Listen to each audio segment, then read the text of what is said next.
Everything feels nice and dry now, so let's do our journaling. And I'm going to start with a white Posca pen, and I'm just going to add a few thoughts. And the predominant message here is we're always with you. And my original journaling, Layers Buried, was about angels and angels singing to us. So I'm going to add some of that.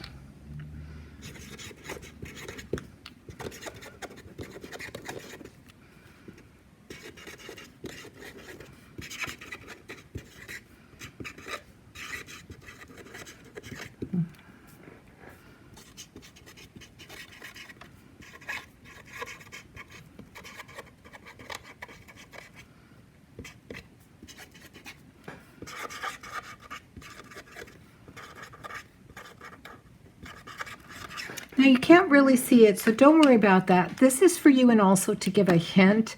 So what I'm actually going to come and do is I'm smearing it just a little bit because I don't need it to be fully seen. Next, I'm going to come on with a micro pen, and micro pens are very finicky when it comes to mixed media, but we do continue to use them the best we can.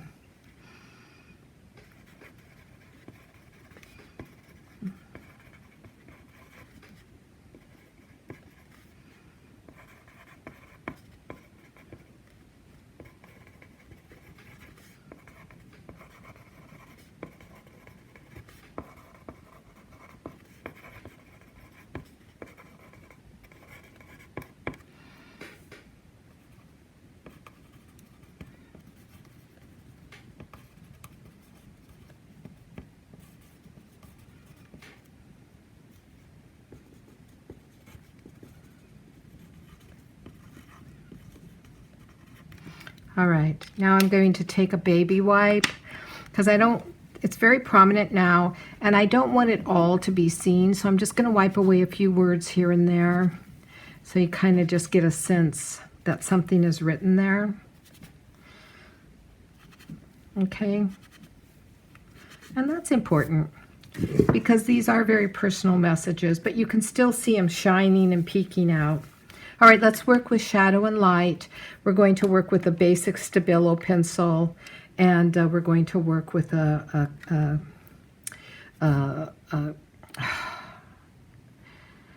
Caran d'Ache Neo Color crayon, and this is just white, okay?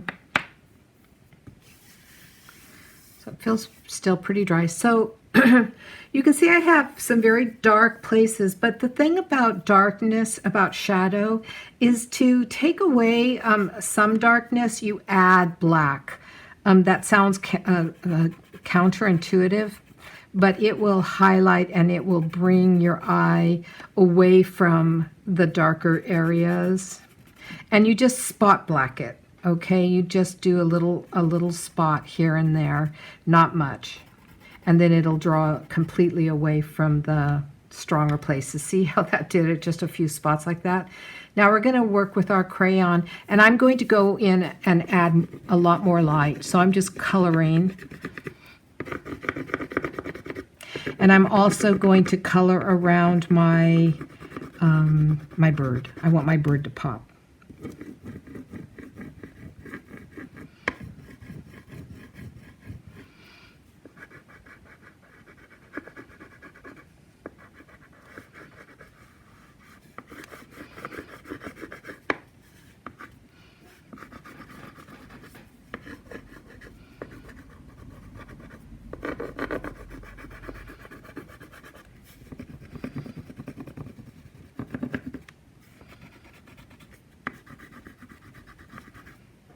Okay,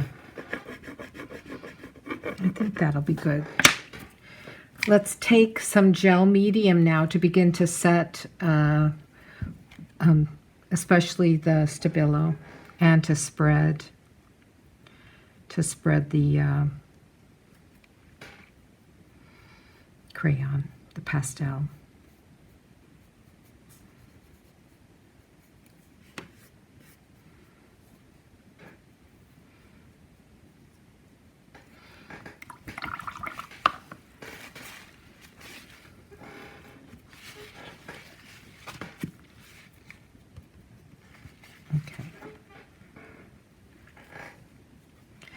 Now when you're spreading the pastel, it goes a little transparent, but that's all you want. You don't want to see the scribbles. You just want to add some light into wherever you colored.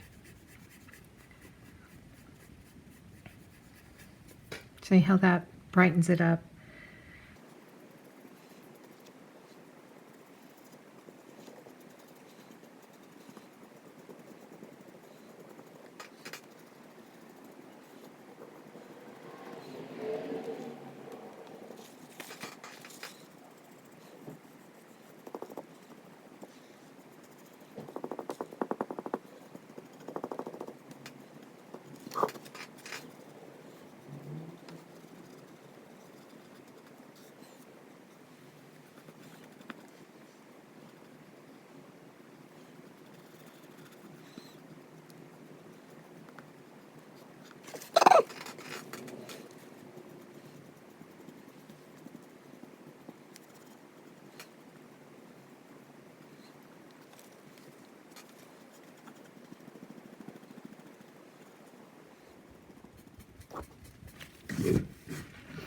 Okay,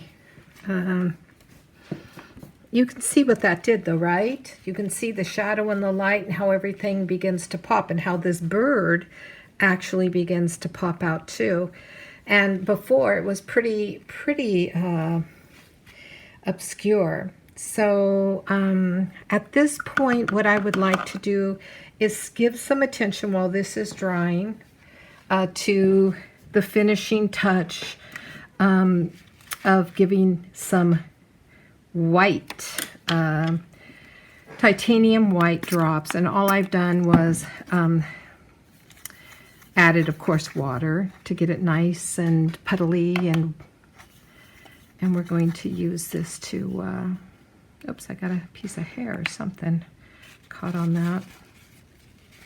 Let's get rid of that. It's probably one of my hairs.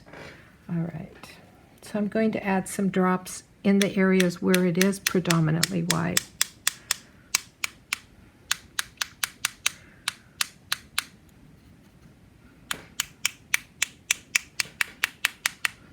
All right, see where I got some on my bird?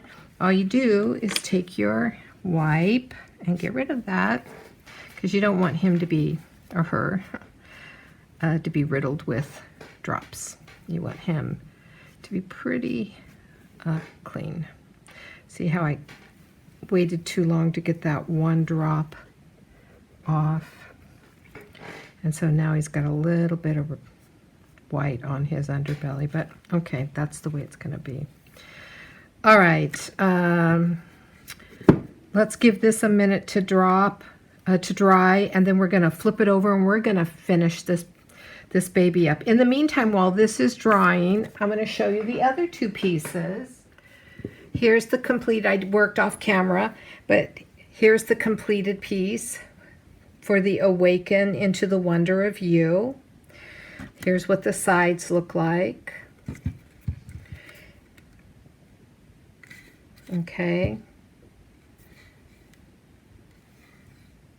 And you can see that I have edged it, and we're going to do that too in just a minute.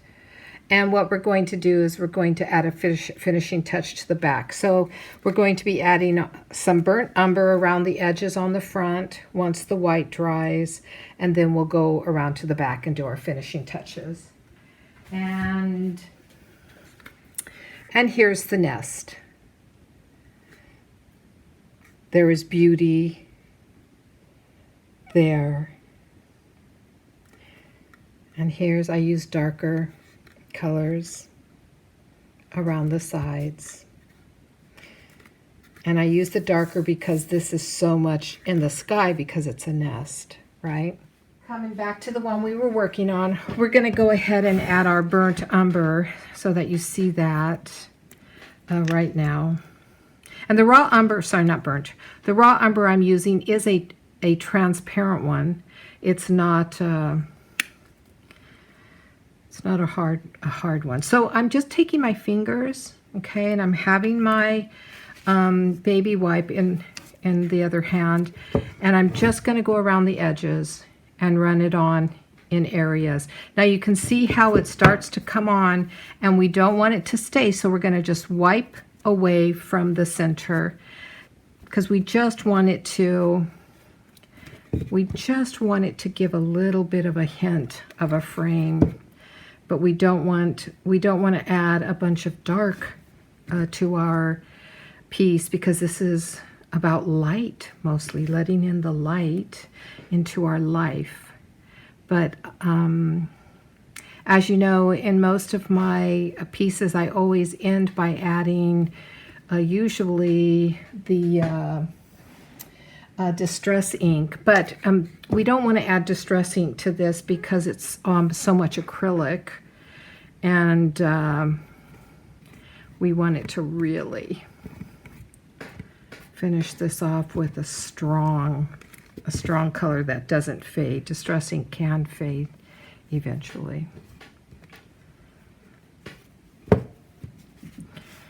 If you don't put a fixative or a gloss or a varnish over the top of it. But we've been adding, as you saw, our gel mediums and other items. So and we're not using any distress ink on this.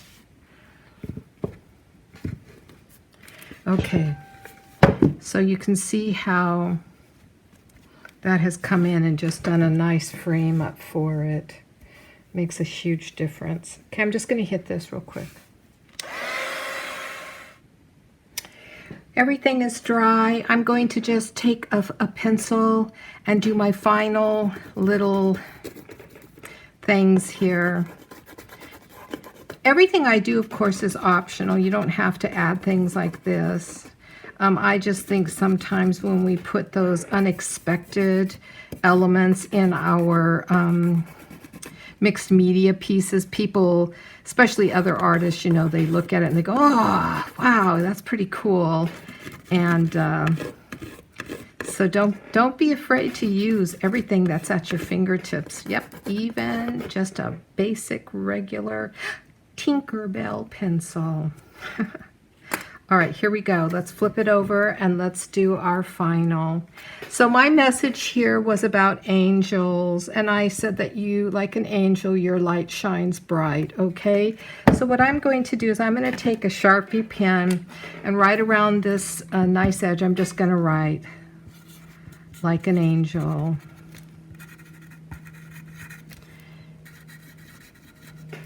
Your light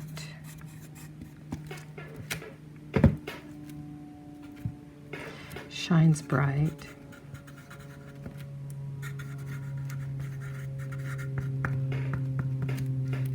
Always let it shine.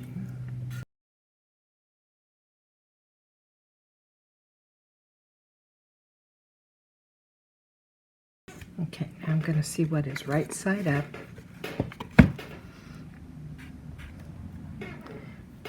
Angel light. I'm going to call this angel light.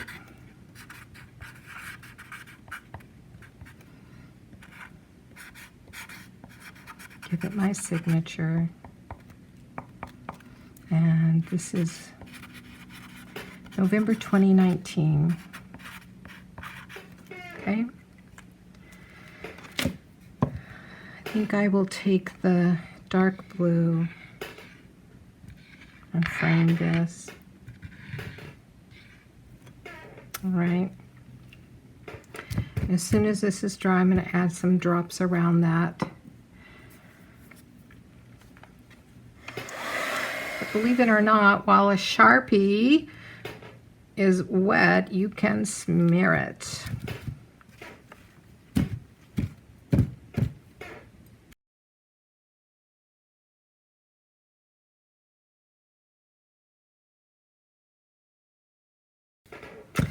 And one thing I like to do that I've begun doing, I haven't always done it, but is I've been leaving my fingerprint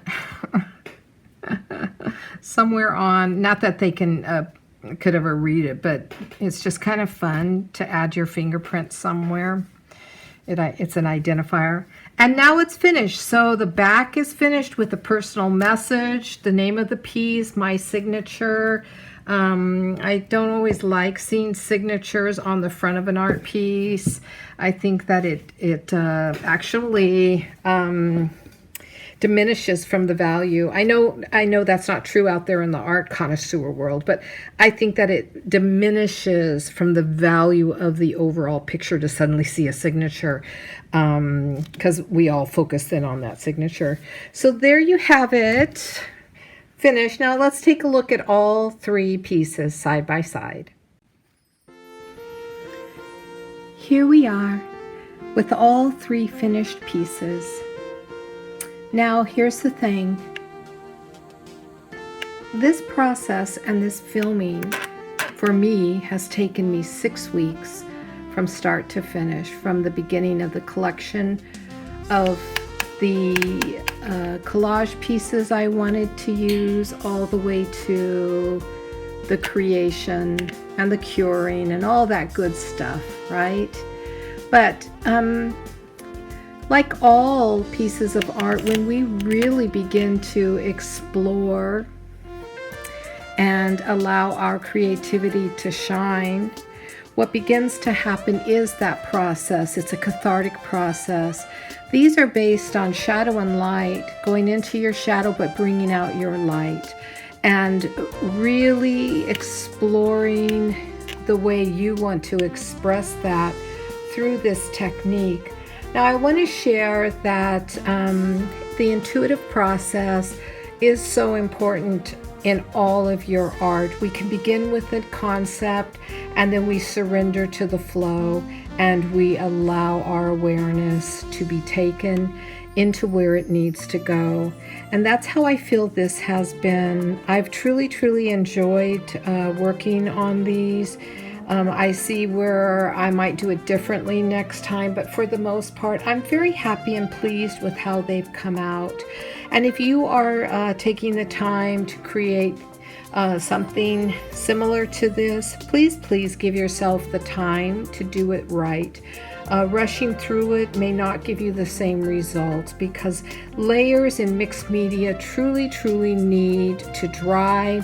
They need to do what's called a curing process. Let things cure so that you begin to really see what's revealed, and you see the depth. You see the depth of all the layers really start to come out. I hope you've enjoyed this class. I hope that you create your own expression or a duplication of this. Either way, have fun creating. And please, I always enjoy seeing artwork that other people who have taken my classes create off of them. So until next time, thank you for sharing your creativity with me.